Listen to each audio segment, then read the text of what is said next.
Hello and welcome to my video in which I'm going to be breaking down as many reasonings as I can fit in a single video of the area of a circle. And I didn't rewrite this, but then the volume of a sphere and volume of a hypersphere. Although you guys of course are going to be able to find a video with all that stuff anywhere.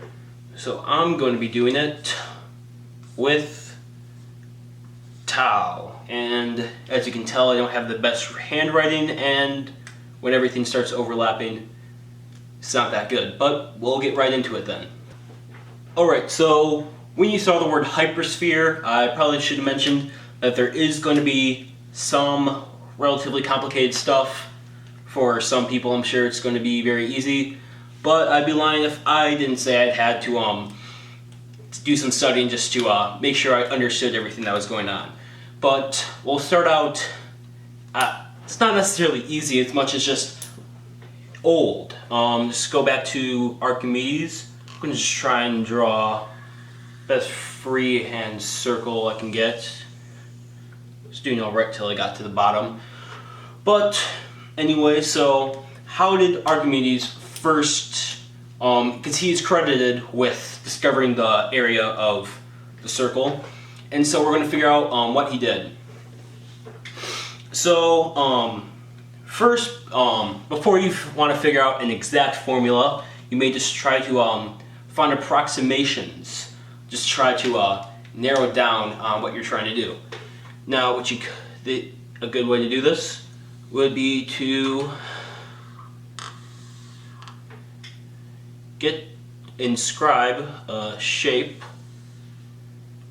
and normally, ideally, all these triangles would all be looking the exact same, but you may just have to be using your imagination for that.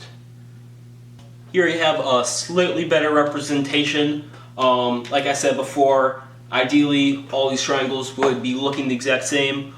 All of the vertices would be touching the outside of the circle, but it really wouldn't be doing much good for either of us if I tried to get my art perfect.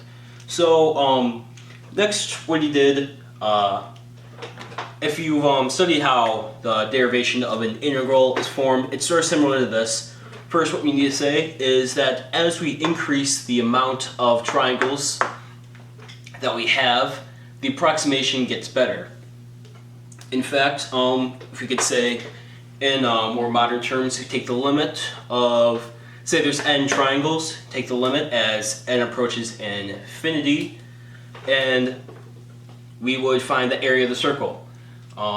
Technically that's not how the integral's exactly defined, but that works for our purposes. But so if we're going to try and find the area, we'll first need to find the area of each individual circle. Now, while there are ways to find the area with n amount of triangles, we don't really need to worry about that. It's just easier when we look at it with specifically infinity.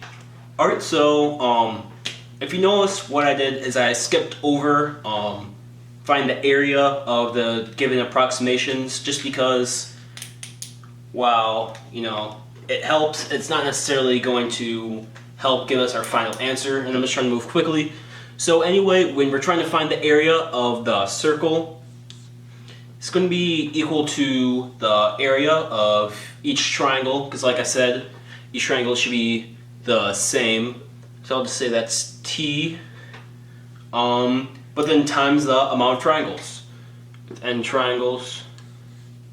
So simple enough, and like I said, take the limit as n approaches infinity, where t is a function of n, but that's more modern terms. We're just trying to, so in Archimedes' days, just try to imagine what would happen when we keep on adding triangles. So each triangle is t. T, of course, is equal to base times height divided by 2.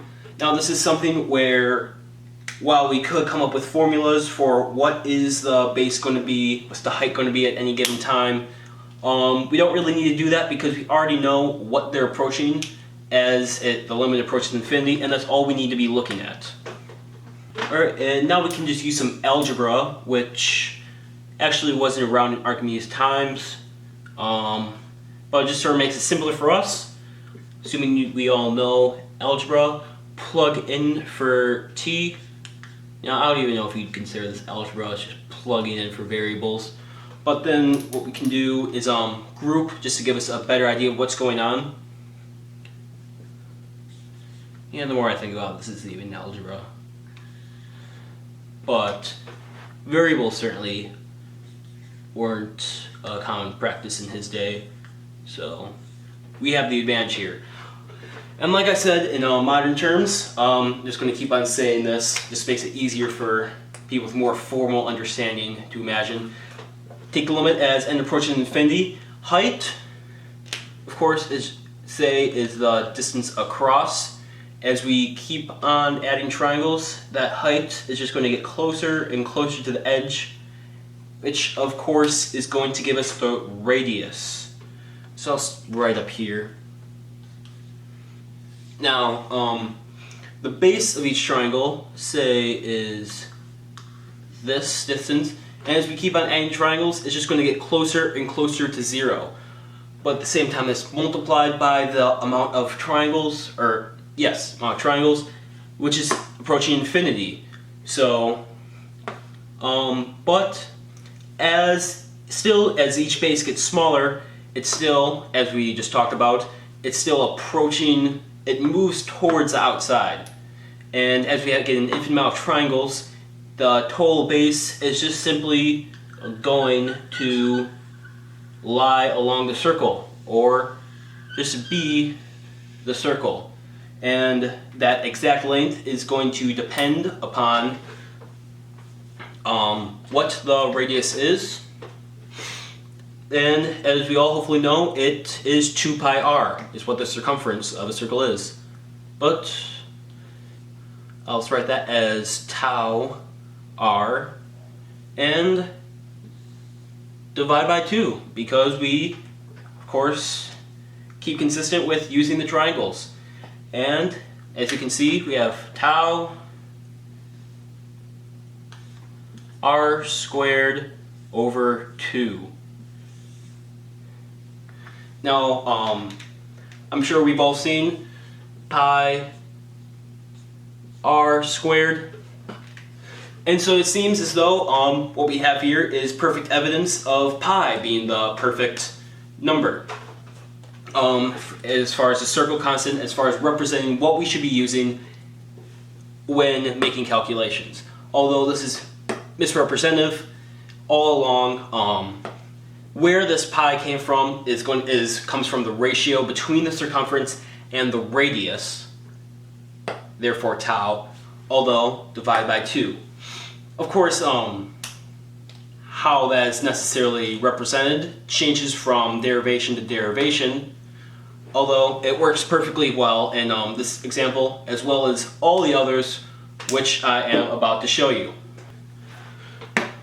Alright, and before I get into any more examples of how we can show the area of the circle, I would just like to demonstrate, maybe not demonstrate, but just explain something that is wrong with this pi formula. Now, it's strikingly obvious, although I'm ashamed to admit that I never noticed it until watching the Tau Manifesto. But it makes a lot of sense. So remember the tau, of course, circumference divided by the diameter, because the diameter is what's important, according to pi, supposedly. But then we use it in conjunction with the radius.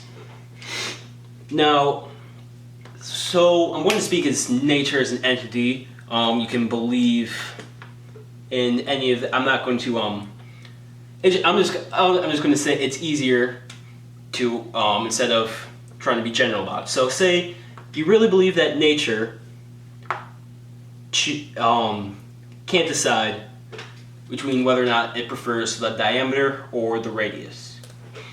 because according to this formula, it sort of decides to go back and forth with what's important within a single formula.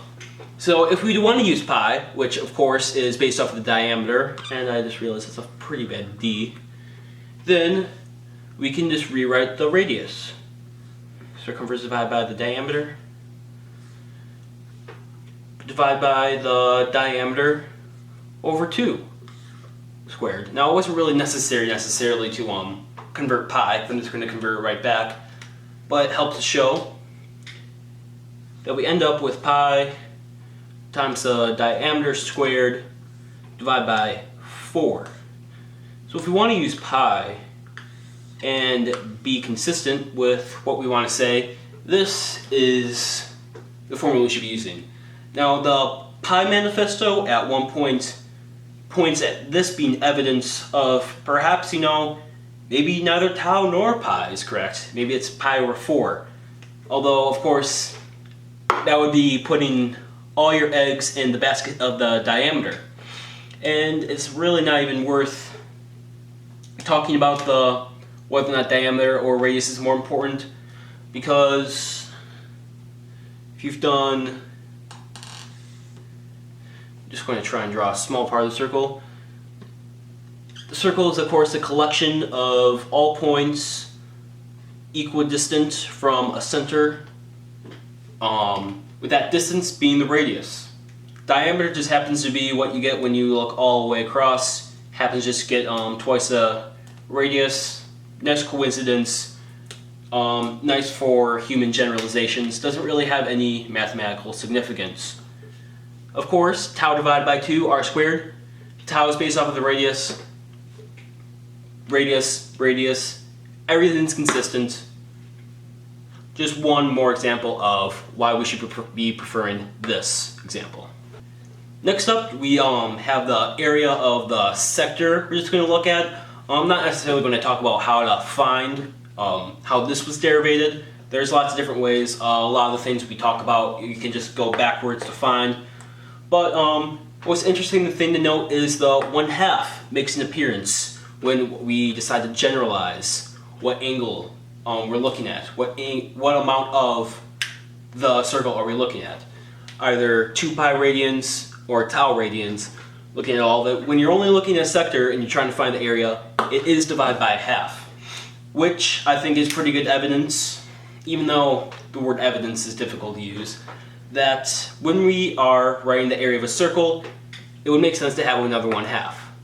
Now, the only argument you need to make to say that this isn't arbitrary is that radians are in fact the best way to measure angles. And this, I don't think there's too many people that are arguing against this.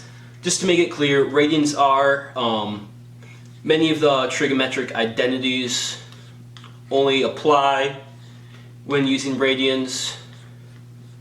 This fact here about the derivative of sine equal to cosine, only true in radians. It's off by a given constant if you measure it in any given way. Radians, which once again are based off of the radius, once more proving the radius is what's important, is what gives us so many of these beautifully simple connections between many of the functions that we have, namely trigonometric functions, pretty much because that's what's defined in radians. So anyway, this isn't arbitrary. Radians is the way to go. When we use radians, we have a 1/2. Why don't we have a 1/2 in our area formula?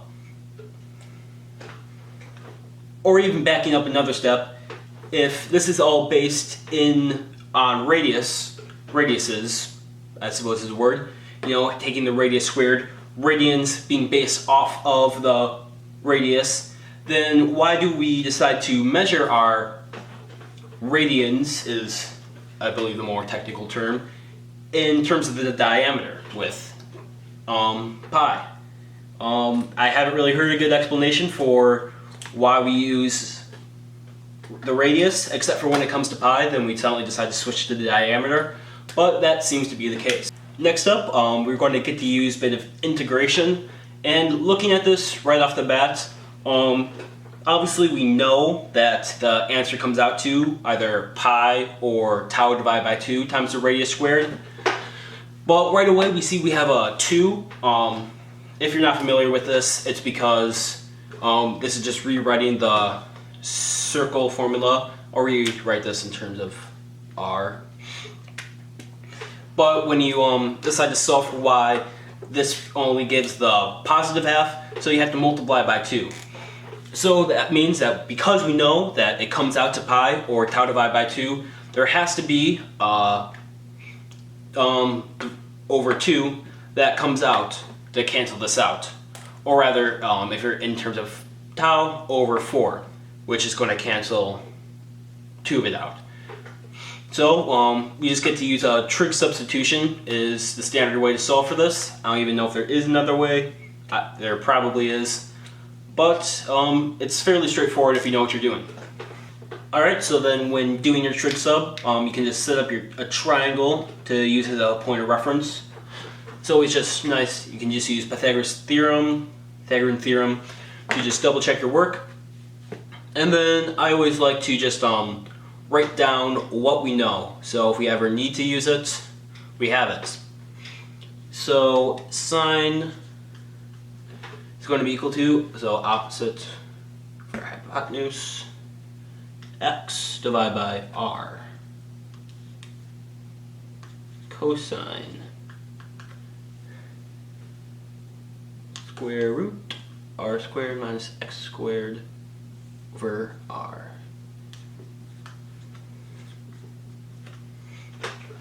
Tangent opposite over adjacent, x divided by r squared minus x squared.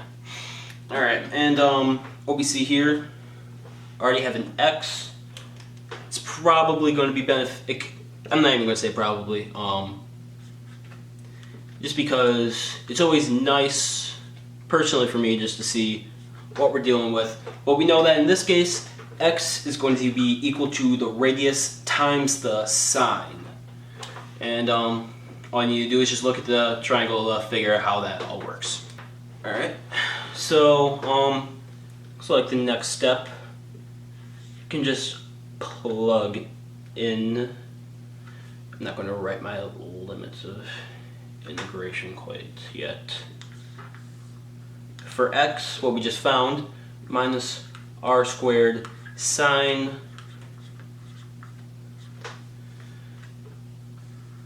but see, still in terms of dx, I should probably just find dx right now. Just go over and take the derivative. Dx r cosine d theta. So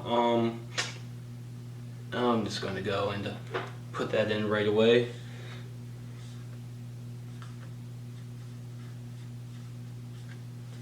I'm going to erase some stuff to make some room. I'll be right back.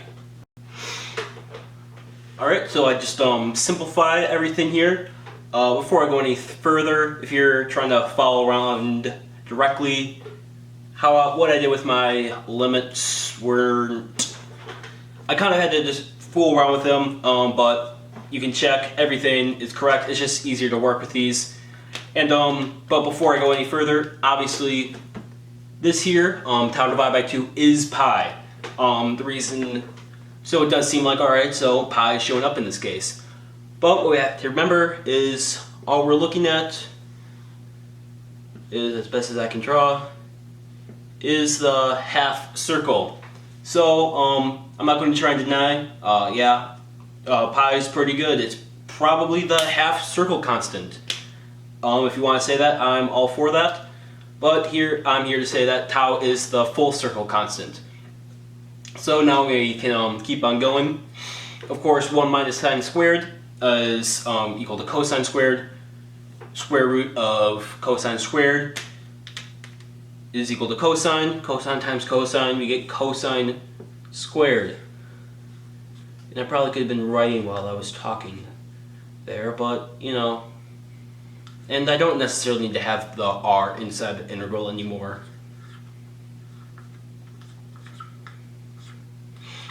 But it works. Okay, and so next up is finding the antiderivative of cosine squared. Alright, and to find the antiderivative of cosine squared, just need to use a trigonometric identity. And I don't know mine quite as well as I want, so I'm just going to double check to make sure I have it right. Which I do, of course. So there we go. So we can just directly convert this. I'll finally get around to taking the r out, but note the half and half. Like I said at the beginning, we knew we were going to be canceling out. That's not necessarily the last of you'll seeing if any forgot to take out the r, like I said I would. Cosine 2 theta plus 1 d theta, and now this brackets. And from here, nothing very special. I'll just calc 1. But I'll just solve it all for you anyway. Alright. Should just know how to integrate. Let's see. Sine 2 theta 2 plus theta.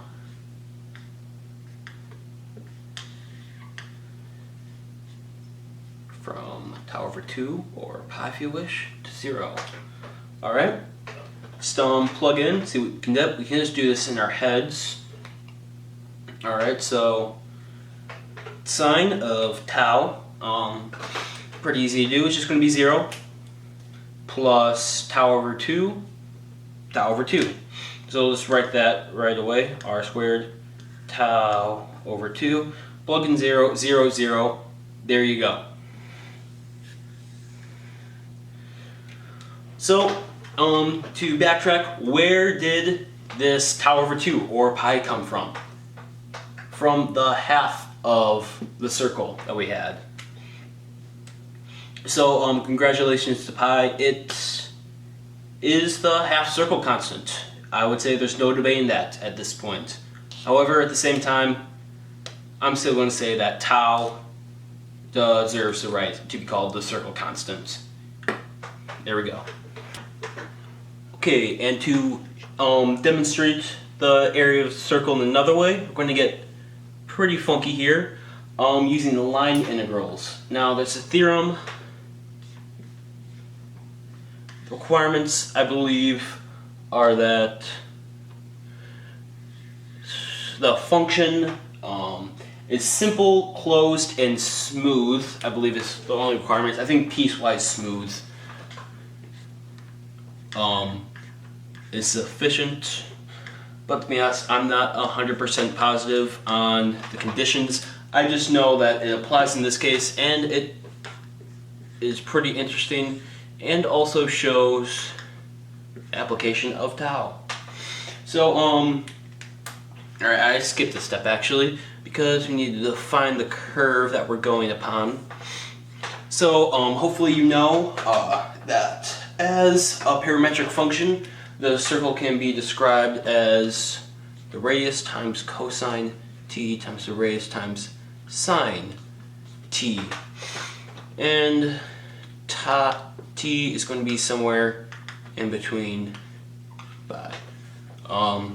You could set that less than or equal to. It doesn't actually make a difference. But technically what you're saying here is that you're not counting that point twice, even though it's not going to make a difference. So then you just need to plug, now that you get your parameters, because that's always the hardest part.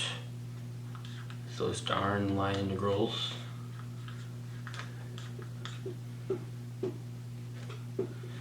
Okay, and hopefully you recognize cosine squared plus sine squared is equal to 1. And let's see, get r squared 1/2 and of just t tau 0. So as you can see, this 1/2 started at the beginning, ended up bringing this to the same 1/2 that we find in all our other equations, area of the circle. And we end up with the same exact thing. And notice how pi by itself never seems to make an appearance. It's just generally written, obviously, with pi at the end. But where tau came in this case was, of course, once again, so in this case, parametric equations, t essentially represents, probably theta would have done a better job of representing what I was talking about, but because it's essentially the angle, and you're going throughout the entire circle. Hopefully you understand at this point that all the way around the circle in radians is given by tau. And on that note, the Pi Manifesto called them the Pians this time.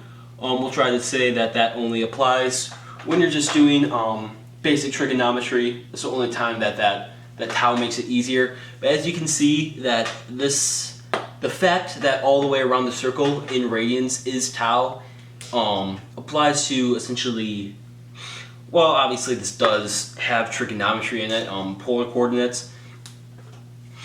Anything in polar coordinates is going to be based around tau. It doesn't just have to do with trigonometric equations. It's everywhere, as you can see. I hope you guys find it as interesting as I do, but we'll move on. Alright, and next we have what is called the either onion method or onion proof. Once again using an integral, but is actually surprisingly easy and will make that last one seem like it was a lot of work. Now I'm just going to write this one in terms of pi, and I'm going to put the constants inside the integral because it makes it easier to explain. So just to understand what we're doing here, stop thinking of the integral in terms of just the antiderivative, but remember of how it's more technically defined is an infinite summation of every single point. Now, essentially what we're doing is we just have a ring, just one, and you're going to have multiple. The area of each ring you're going to have is 2 pi t, with t just being an arbitrary variable we're using. So, and then the area of the entire circle, which is going to be all the rings combined, or the outer ring and all the rings in between, is just going to be the infinite summation of all those. And so we're just going to sum from 0, the beginning, before we have any, until we get as far as we want, which is going to be the radius r. So this is about as simple of integration as you can get. Power rule, r squared divided by 2, and surprise, surprise, you get pi r squared. And just to recap, of course, it was in fact 2 pi or tau that was behind the scenes all along. It's just 1/2 came along, as it always seems to do. And in fact, we know it's always going to because we know what the area of the circle is.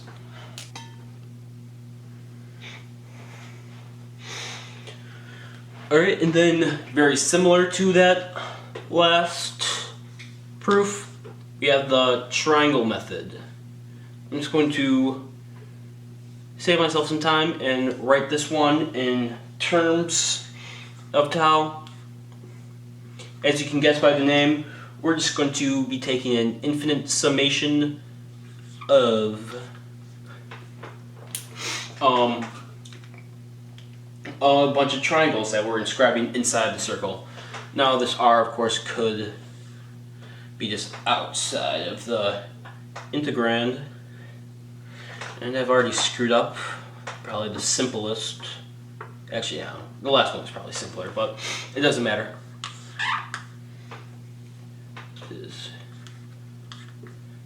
And so the 1/2 in this case, and like I said last time, we know that the 1/2 is going to be coming into play. We know that ahead of time because the area of the circle is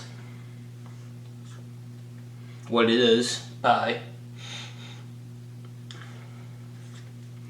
And so there has to be 1 involved because I think we hopefully all know here, I don't know what about you guys, that that tau is behind the scenes here. And now another argument that has been made in favor of this form, which is a fundamental constant, oops, forgot, squared, times the variable squared divided by 2. I remember Numberphile made this argument, saying the Tau Manifesto, is that here it takes the very popular form of just simple physics equations that are derived in a very similar way. Probably more so like the ring or onion method. But just going from 0 to something and you end up with this exact same form. I'll show a few examples quick. See here what I quick did was just write down some examples. It really wasn't even worth it for me to look up a bunch because there are probably infinite, really just any 2 given variables that are correlated by some constant and an integral are going to follow this form. So this isn't exactly just picking and choosing, just 3 random examples. Kinetic energy is going to be equal to mass times velocity squared, free fall position, or change in position I suppose, the gravitational constant, in this case times time squared divided by 2, Hooke's law, which describes springs, most of Newton's work, not all of it. It's going to follow this form. And so when we use pi, we're not following this form. Tau r squared divided by 2. We are reminded that this simple geometric form can be derived in the same exact way as everything we know. We are reminded that everything is interconnected. We are reminded of the beauty of mathematics, in this case when we use tau. I always forget the little swirl.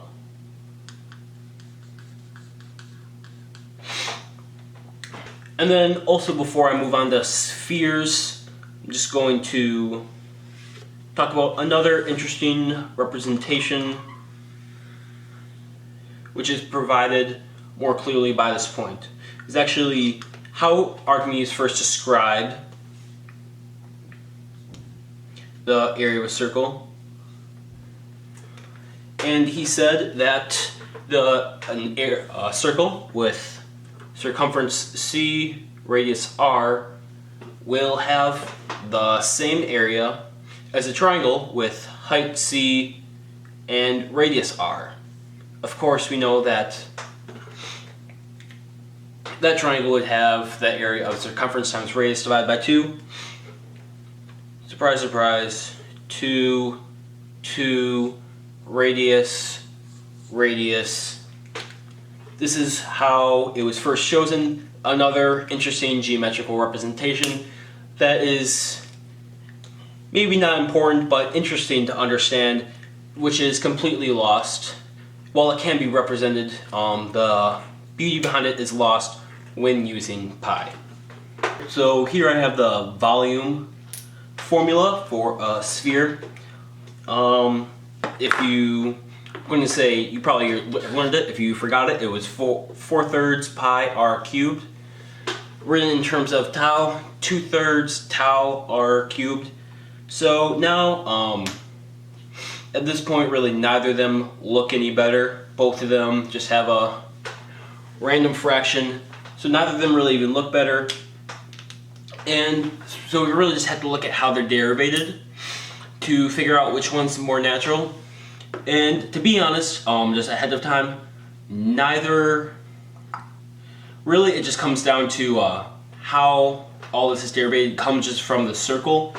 So my only real argument is just to watch what's going on, see how it relates back to the area of the circle, and just look at all the different ways that using the area of the circle you can show that tau is what's important.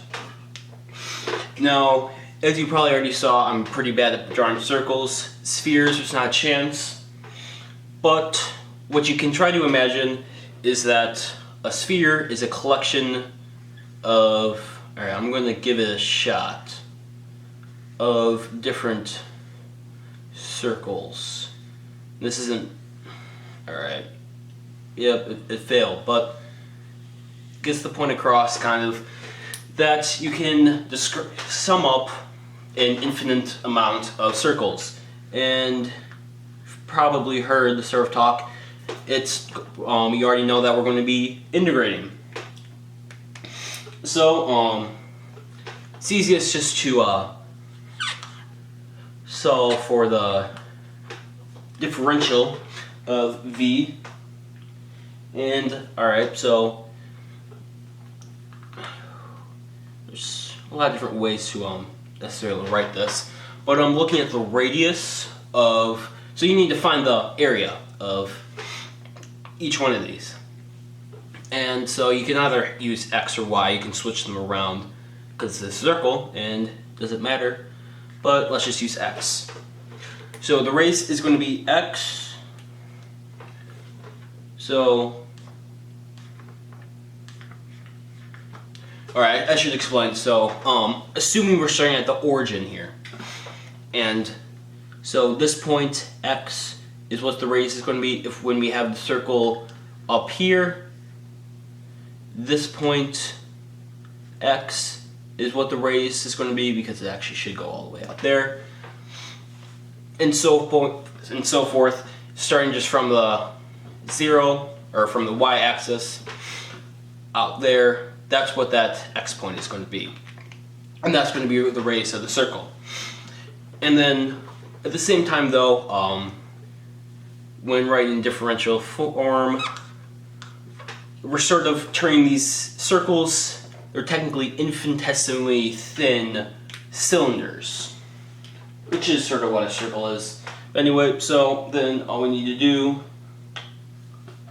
is integrate. Alright. So v is going to pull out the constant. It's actually going to be 2 pi because going from 0 to r. And that's just because we're only solving for one hemisphere up here, so we need to multiply by 2. And while I would love to claim that this is a magical appearance of tau, that wouldn't be much saying that there's the magical appearance of pi in the area formula. This is just a lucky coincidence.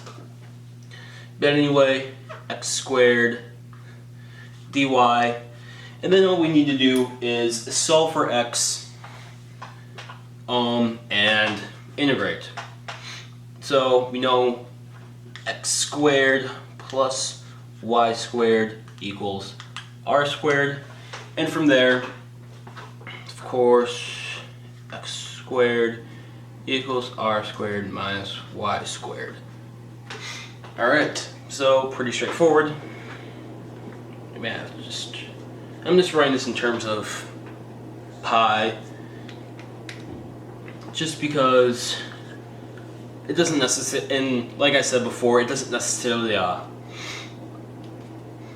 because both of the pi or tau is just coming from the area of the circle, it's not necessarily appearing from when you add an extra dimension. It doesn't really matter as far as learning about it. Just trying to show what I'm talking about.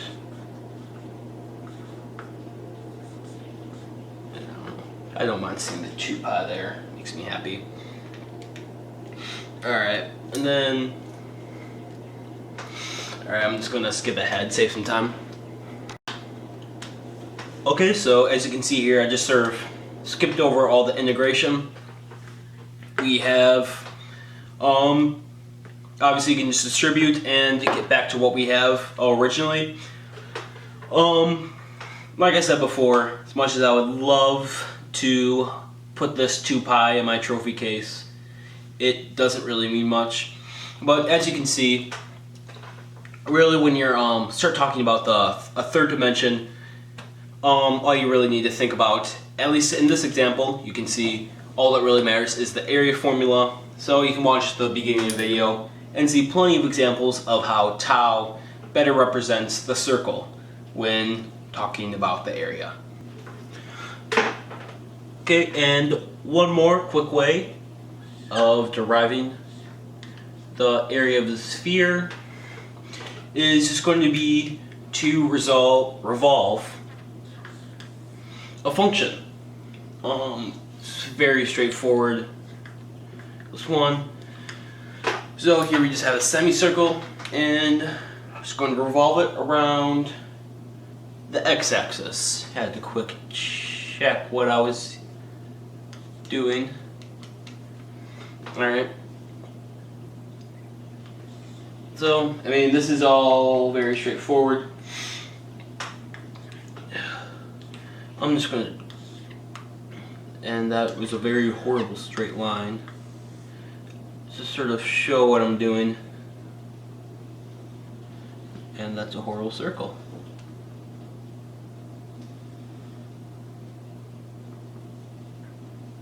Yeah, oh wow. This is bad. I'm tired, I guess. But anyway, hopefully you know how this resolution works. The area of how this the volume of the revolution actually was derived was is just the area of the circle. So you can see a pi shows up right here. That's coming from the same exact place that we just spent I don't even know how long talking about. But so just remember that because a lot of times people forget that this is the same pi, not that there's different pi's, which is from the area of the circle, and it also makes it a lot easier just to understand what you're doing. You're just taking infinite summation, which is what the integral is, of the circles around the axis. Alright, simple integration here. And I'm not gonna lie, I'm lazy and I'm not even doing all this in my head, even though it's all pretty straightforward. I'm just going to skip ahead because we all know what happens. 4 pi,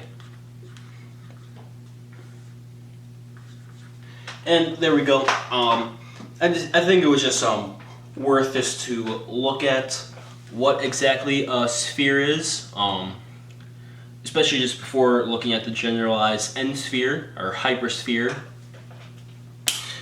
Because even though this didn't necessarily add a lot as far as pi versus tau, it was nice to see how the area of a circle, which hopefully we all agree favors tau, can be generalized to a higher dimension. Alright, so now we're going to be looking at the surface area of a sphere. Essentially it's the equivalent of the circumference of the circle, except obviously you're adding another dimension, and it's not just defined as 2 pi r or tau r. We have to do a bit more work. In my opinion, none of the steps to it are difficult. There's just a lot to them. So we just need to go. So essentially what we need to do is, so we're going to be using calculus and integration. So what we want to do is break up the sphere into an infinite amount of circles around. And then if we can measure the arc length of every single circle and sum that up, we'll end up with the surface area. Alright? So, alright. First write it in differential form. And again, I am using a cheat sheet because, I don't know. You know how it is. So I'll write this one in terms of tau.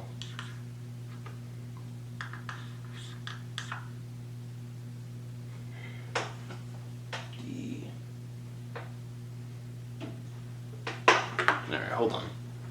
Alright, now what we're going to look at is the surface area of a sphere. If you don't remember what it is, 4 pi r squared. Just wanted to make sure I didn't get that wrong. It's the derivative of the volume formula, if you remember that. But anyway, the pi that we have here, where it comes from, unlike lots of the area formulas, really it's just the same. The pi is just going to come from the area formulas. It's not necessarily going to be coming out of any higher dimensions. When we calculate this, so what that means is this isn't necessarily going to provide direct evidence of, hey, it's simpler in this case. It's just going to be just directly showing and giving a better understanding of how this all applies to higher dimensions before we get into hyperspheres and end spheres. Alright, so really, in my opinion, none of the steps in deriving all this are particularly difficult, although there's just a lot of them. So essentially what we need to do is break the sphere into an infinite amount of circles. And I'm not going to try to draw a sphere, but maybe you can get the idea. So this is supposed to be the top half of the sphere. But anyway, so each one of these rings is going to represent one band of the surface area. If you take an infinite summation of each ring, you'll end up with the surface area. Hopefully you recognize that we're talking about integration here. So we'll be taking the integral of all the different arc lengths. So the change that we're seeing is going to be, and also I should explain that we're using x here to represent our radius of every given circle. So we'll just keep it all simpler, we're just assuming we're starting at the the origin, and then we're going to the point x, and therefore x is our radius. So of course the circumference is going to be tau x, but then we need to know ds being the arc length. Hopefully you know arc length, the integral of the square root of 1 plus the derivative. It's also important to know that because in a circle and a sphere there's not necessarily an input and output variable, a dependent or independent variable, so it's just as legitimate, it makes just as much sense in this case to take the derivative of x in terms of y as it does to take the derivative of y in accordance to x. And they're also equal to each other. So that's important to know. So just set this up and we'll get going. So next step is to integrate both sides. Also multiply by 2 because I'm starting at 0 and going to radius r all the way up. We're only looking at one hemisphere, so just going to multiply by 2 to get both sides. Alright, and then also substitute for arc length. Here I have, if you can read this is y prime squared. So this is all pretty straightforward from here. There's just a lot to do to actually calculate this, so I'm just going to skip over some steps because this isn't meant to be integration instruction. Alright, so all I had to do was just go ahead and find what the derivative of y was equal to, plug back in, got to here, ended up having to convert to polar coordinates using a trig substitution, and there's a whole bunch of steps, but it ends up reducing to 4 pi r squared. And I just realized that I suddenly switched from tau to pi. So 2 tau are squared. Hopefully you guys can see that. So like I said, nothing particularly special. It's just good to see exactly how this all applies to higher dimensions. Alright, and finally we've made it to N balls or hyperspheres or N spheres or whatever word you want to use. They're not necessarily very simple, and I would be lying if I pretended to understand it as well as many people that you could watch videos on. But like I've said before, the purpose of this video, I don't need to make a video that other people can make. I'm just trying to present very common math, but from the perspective of tau. Now I have a video about the Gaussian integral, if I believe that's how it's pronounced, and I talk about how it relates to pi and tau. It is equal to the square root of pi, although in actuality it is similar to the area formula. It's tau, and it just gets crossed off at the end, the 1/2. But anyway, we can start out by defining hypersphere. Instead of just using different letters, we can just x n sub n, and then radius squared. So simple enough, and I'll get down to more complicated formulas and provide a brief overview over them. Okay, and what I have down now is not necessarily the formulas for, but just some basic background of the volume of an N sphere and surface area. So the volume is actually going to be the integral of the surface area. You can check that by just playing around with the lower dimensional stuff we know. Can be proved by mathematical induction and makes sense logically, because if the volume is the total amount of area inside, you're just going to be taking the summation of every single circle, or well, not circle, N sphere, and that's the amount of volume you're adding each time is going to be equal to the surface area. So infinite summation makes sense. And then surface area, you can see it's just being swung around, and so these formulas are then used in conjunction with a whole bunch of other stuff to prove some more stuff, which, don't worry, only gets more complex. Alright, now next step is to do some fun stuff with the surface area. I highly recommend you watch the Gaussian video that I made. Although that's just some basic background on how it relates to tau. But also what we do now is, in order to generalize it to an N sphere, we need to square the Gaussian n amount of times. Not square, but well, technically multiply it by itself. So if you remember in order to solve for the Gaussian integral, you square both sides. What you can do here is it's generalized to do n times, and then because just doing it once, squaring once gives you the square root. You can, this integral by itself is equal to the square root of pi. That to the n is equal to pi to the n divided by 2, which, if you watch the Gaussian video, is equal to tau divided by 2 to the n over 2.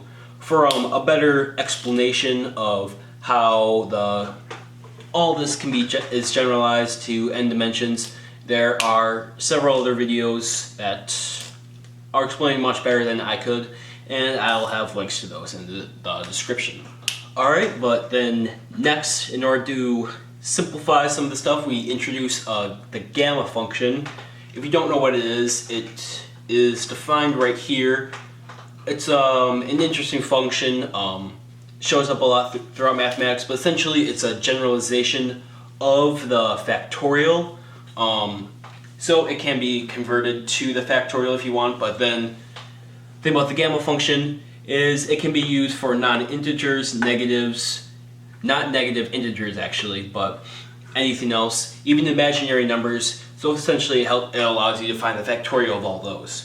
But anyway, in this case, this is just, you're able to prove this, which then plugs into the formulas we had before, and then you can prove that the gamma function of 1/2 is equal to the Gaussian integral, therefore equal to the square root of pi, and plug everything back in. You get the surface area of an n-sphere is equal to 2 times pi to the n over 2, all divided by the gamma function of n divided by 2. Now, I don't know how many times I'm going to say this. This video is not necessarily meant for people that, if you want to actually learn about an n-sphere, this probably isn't the best video. What I want to do though is provide an explanation for how this doesn't mean, this is not evidence that pi is the circle constant, even though 2 n divided over 2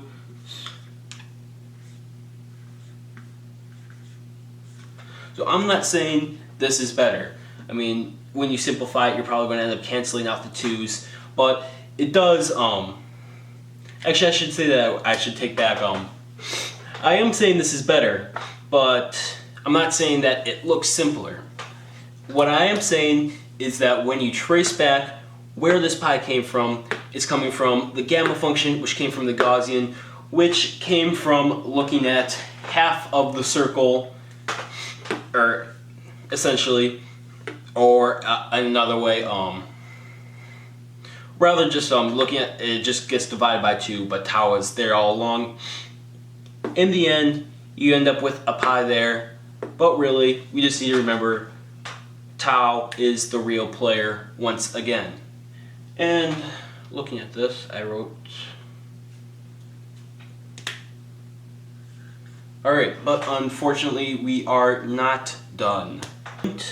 As I was saying earlier, I was talking about how even though it maybe does look as though pi connects everything, what I have done is I wrote out the finalized, simplified versions of the formulae, and even though technically what I did here wasn't exactly correct, but as you can see, these are piecewise functions for, I have if odd, that's n, if it's an n, if n is even, then you follow this, n is odd, you follow this, and this is the double factorial, which if you don't know, that just essentially means you skip every other number. But when we redefine it in terms of tau, everything magically seems to disappear. Admittedly, what we have here is a floor function. You just round down to the nearest whole number, and you just have to multiply by 2 if it's odd.